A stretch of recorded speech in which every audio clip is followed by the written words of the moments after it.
शिष्य हैं, इनका मानना है कि नवरात्रि जो है नवरात्रि नहीं मनानी चाहिए। तो मेरा इनसे क्वेश्चन है कि आखिर हम नवरात्रि क्यों ना मनाएं? हमारी माता के प्रति हमारा प्यार है, हम उसे क्यों ना दर्शाएं? बोलो जय माता की। मैं आपको चैलेंज करती हूँ, अगर मैं धर्म शास्त्रों में अगर आप मेरे को दिखा दो कि नवरात्रि मनाने का कहीं भी उल्लेख है तो मैं आपकी साधना करने को तैयार हूँ। और अगर हमने आपको दिखा दिया जो हमारे जो पूर्वज है, मैं खुद एक ब्राह्मण समाज से हूँ, हमारे जो पूर्वज है वो आदिकाल से भक्ति करते हुए आ रहे हैं, व्रत रख रहे हैं, जागरण हो रहे हैं। इवन हम जब से पैदा हुए हमने यही देखा है। तो क्या आज इनके जो ये रामपाल जी महाराज हैं, ये ज्ञान संत रामपाल जी महाराज बता रहे हैं, ये आज कोई भी धर्म गुरु नहीं बता रहे। हम पहले से पूछते चले आ रहे हैं, व्रत रखते हैं, 9 दिन के व्रत रखते हैं, पूजा अर्चना करते हैं, रात को जागरण करते हैं, तो ये कह रहे हैं कि हम व्रत भी ना रखें इस बार। माता जी खुद अपनी पूजा करने के लिए मना कर रही हैं, जिसका प्रमाण हमारे सतग्रंथ दे रहे हैं। तो जो माँ है वो भी नहीं कहेगी हमसे कि हमारे लिए भूखे रहो, लेकिन वो हमारा प्यार है हमारी माता के लिए, वो हम क्यों ना करें? अगर आप वास्तविक में सच्चे हिंदू हैं तो आपको हमारे धर्म ग्रंथों में लिखी बातें माननी पड़ेंगी। जो इन ब्रह्मा विष्णु महेश से सुप्रीम है, इन्होंने इन ब्रह्मा विष्णु महेश नारद व्यास के सबके ज्ञान को रिजेक्ट कर दिया।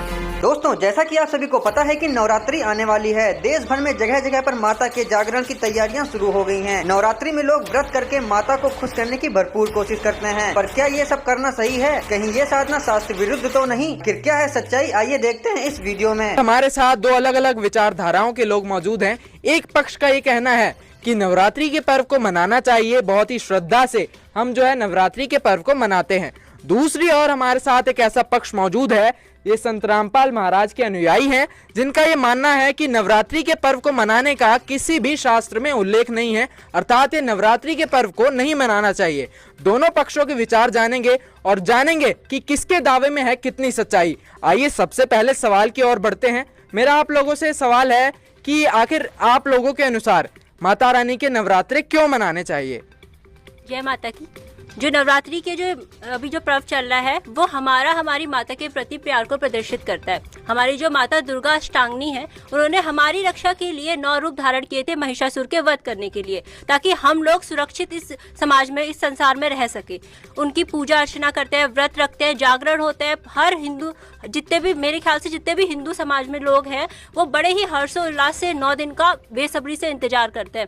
लेकिन यही ये जो संत रामपाल जी हैं, इनके जो शिष्य हैं, इनका मानना है कि नवरात्रि जो है नवरात्रि नहीं मनानी चाहिए। तो मेरा इनसे क्वेश्चन है कि आखिर हम नवरात्रि क्यों ना मनाएं? हमारी माता के प्रति हमारा प्यार है, हम उसे क्यों ना दर्शाएं? बोलो जय माता की। देखिए, बहुत बड़ा प्रश्न है कि माता रानी के नवरात्रे मनाए जाते हैं। माता ने महिषासुर का वध किया था। एक माता का प्यार दिखाने के लिए 9 दिन तक माता जी का जो ये व्रत रखा जाता है और भी जो पूजा साधना होती है। आप लोगों को इससे क्या परेशानी है? आप लोग इसको क्यों मना करते हो? सर, सबसे पहले तो जैसा कि इन्होंने कहा कि हिंदू समाज पूरा मनाता आ रहा है, तो मैं आपको बता दूं कि हिंदू धर्म में सबसे पहले जो हमारा बेस है हिंदू धर्म का, वो हमारे धर्म शास्त्र हैं। जब अगर मैं आपको चैलेंज करती हूँ, अगर मैं धर्म शास्त्रों में अगर आप मेरे को दिखा दो कि नवरात्रि मनाने का कहीं भी उल्लेख है तो मैं आपकी साधना करने को तैयार हूँ। और अगर हमने आपको दिखा दिया जो हमारे गुरु जी ने दिखाया है, संत रामपाल जी महाराज जी ने, वो भी उन्होंने खुद नहीं बताया, उन्होंने शास्त्र खोल के बताया कि नवरात्रि मनाने का कहीं भी शास्त्रों में प्रमाण नहीं है। बल्कि गीता जी अध्याय नंबर 16 के श्लोक नंबर 23 में कहा गया है कि जो शास्त्र विधि को त्याग कर मनमाना आचरण करते हैं, उनको ना तो सुख की प्राप्ति होती है, ना परम गति की और ना ही सिद्धि की। तो फिर ये लोग नवरात्रि का पर्व मनाते ही क्यों है, जब हमारे शास्त्रों में ही मना किया गया है। और साथ ही गीता जी के अध्याय नंबर 16 श्लोक नंबर 24 में बताया गया है कि कर्तव्य और अकर्तव्य की साधना के लिए तेरे पास शास्त्र ही प्रमाण है। जब हमारे शास्त्र ही प्रमाणित करते हैं कि नवरात्रि का पर्व नहीं मनाना चाहिए, तो फिर आप लोग नवरात्रि का पर्व क्यों मनाते हो? हाँ जी एंकर जी, मेरा इनसे ये जो इन्होंने अभी शास्त्रों का हवाला दिया है, मेरा इनसे ये कहना है, जो इन्होंने अभी बोला है कि शास्त्रों में ये लिखा है वो लिखा है, शास्त्रों ये कई जन्म से हैं। ये हमारे जो पूर्वज है, मैं खुद एक ब्राह्मण समाज से हूँ, हमारे जो पूर्वज है वो आदिकाल से भक्ति करते हुए आ रहे हैं, व्रत रख रहे हैं, जागरण हो रहे हैं। इवन हम जब से पैदा हुए हमने यही देखा है।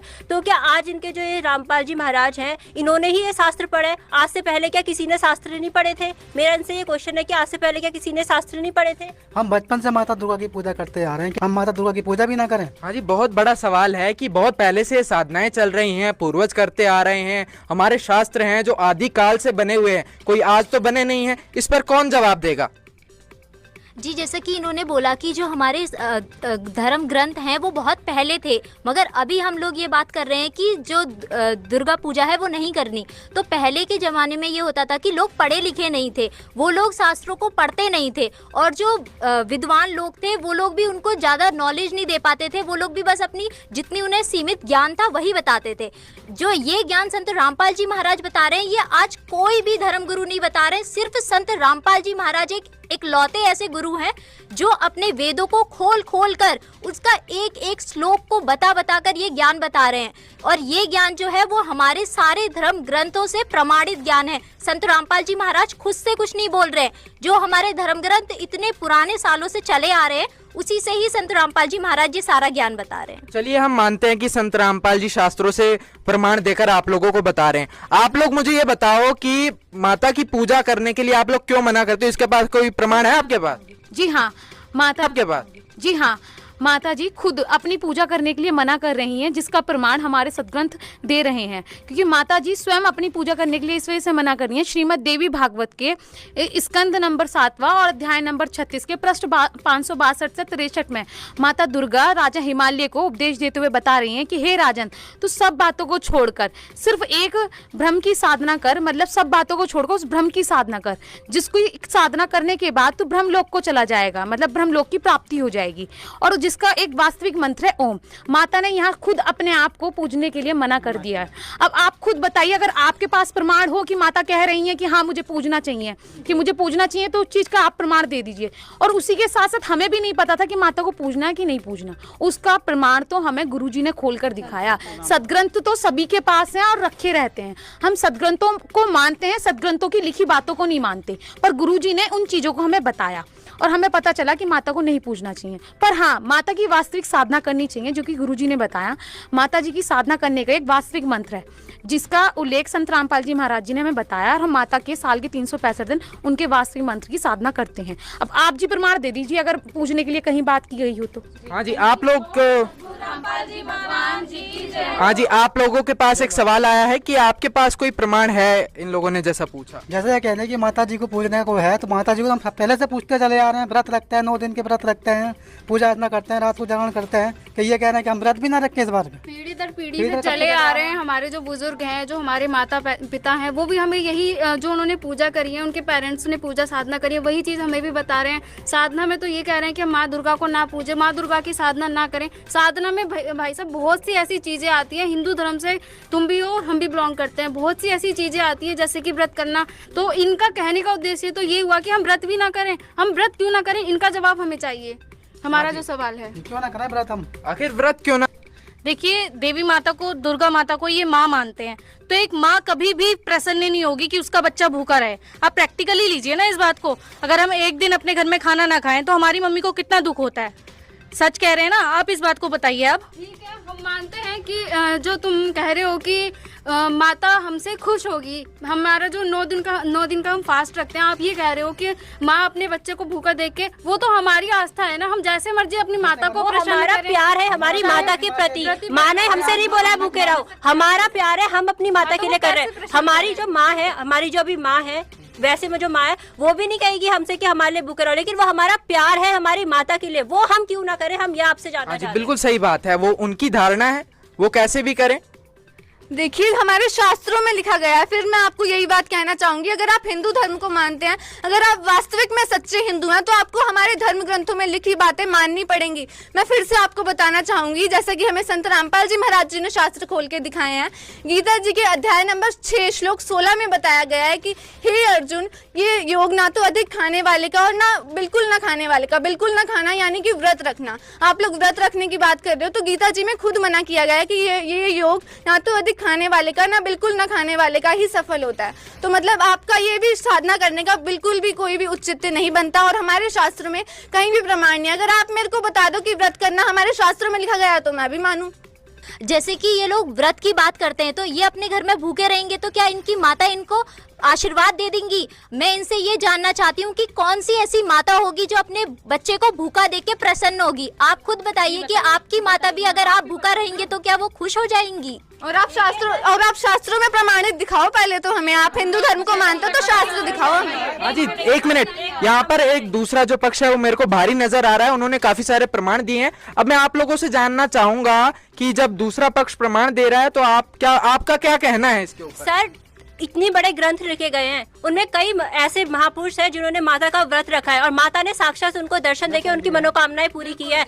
वो कथाएं झूठी है। आज इनके एक संत जी आते हैं, कुछ साल हुए हैं इनको आए हैं, इन्होंने बोला माता का व्रत नहीं रखना चाहिए, हमारे ग्रंथों में ये बताया। पता नहीं आपने कहाँ से ग्रंथ लेके आए हैं, हमने तो आज तक कभी नहीं पढ़ा। और दूसरी बात ये है कि जिनको माता ने दर्शन दिए हैं, उनकी मनोकामना को पूरी किया है, वो सब झूठा है। मतलब इनके एक संत जी जो कह रहे हैं वो सच है, बाकी पूरा समाज झूठा है। देखिए, आपके सवाल को रोककर मैं आप लोगों से पूछना चाहूंगा, इनका जो कहना है कि मतलब सदग्रंथ बहुत पहले से लिखे हुए हैं, अभी एक संत जी आते हैं, संत रामपाल जी बताते हैं कि व्रत रखना गलत है, तो मतलब बहुत समय से चलता आ रहा है, उसको आप लोग कैसे नकार सकते हो? सर, हम वही तो बार बार आपको कह रहे हैं कि हमारे शास्त्रों में ये बात लिखी गई है। आप ये मत बोलो कि संत रामपाल जी ने बताया है। संत रामपाल जी महाराज जी खुद से कुछ बात नहीं बता रहे हैं, वो एक एक चीज का प्रमाण देके बता रहे हैं, वो भी हमारे धर्म ग्रंथों से ही। अगर आप वास्तविक हिंदू तो धर्मशास्त्र को तो आपको मानना ही पड़ेगा। और साथ ही आप पहले की बात कर रहे हैं, तो पहले की बात नहीं, पहले का समाज पढ़ा लिखा नहीं था। जो भी हमारे विद्वान हमें बता देते थे, हम वही सुनी सुनाई गाथा करते हुए आ रहे थे। लेकिन आज संत रामपाल जी महाराज जी ने हमें शास्त्र खोल के दिखाए हैं। वो खुद से एक भी बात नहीं बताते, उन्होंने शास्त्र प्रमाणित करके बताया कि हमें ये साधना नहीं करनी चाहिए। आइए जानते हैं इस विषय पर संत रामपाल जी महाराज जी का क्या कहना है। क्या संत रामपाल जी महाराज जी प्रमाणित कर पाएंगे कि देवी दुर्गा जी से भी ऊपर कोई शक्ति है? आइए देखते हैं। दुर्गा क्या कहती है? विष्णु जी तो कहते हैं मैं दुर्गा से ऊपर कोई भगवान ना मानता, ना मन पता। और अब दुर्गा क्या कहती है? दुर्गा जी क्या कहती है? देखिएगा 7वें स्कंद में 562 पृष्ठ पर 7वां स्कंद, वही श्रीमद देवी भागवत, ये वही पुराण है। अब यहाँ देखिएगा 7वां स्कंद और 562 पृष्ठ।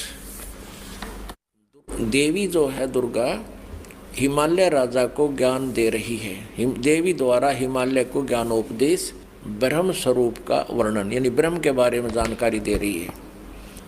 श्री देवी कहने लगी पर्वतराज, ये पहले तो अपने बारे में बताती है, फिर अब अपनी को भी रिजेक्ट करती है। कहती है उस ब्रह्म का क्या स्वरूप है यह बतलाया जाता है, जो प्रकाश रूप, सबके अत्यंत समीप में स्थित, हृदय रूप गुहा में स्थित होने के कारण गुहाचर नाम से प्रसिद्ध, और महान पद अर्थात परम प्राप्य है। वह समस्त प्रजा के ज्ञान से परे है, अर्थात किसी की बुद्धि में आने वाला नहीं है, यह तुम जानो।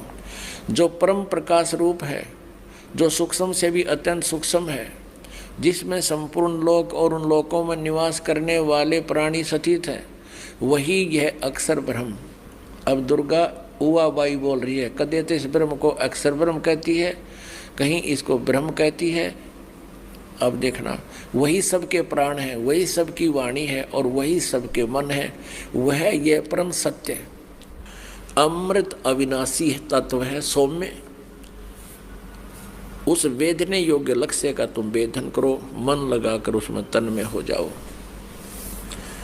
अब हम थोड़ा सा यहीं से ले लेते हैं। उस एकमात्र परमात्मा को ही जाने, दूसरी सब बातों को छोड़ दे।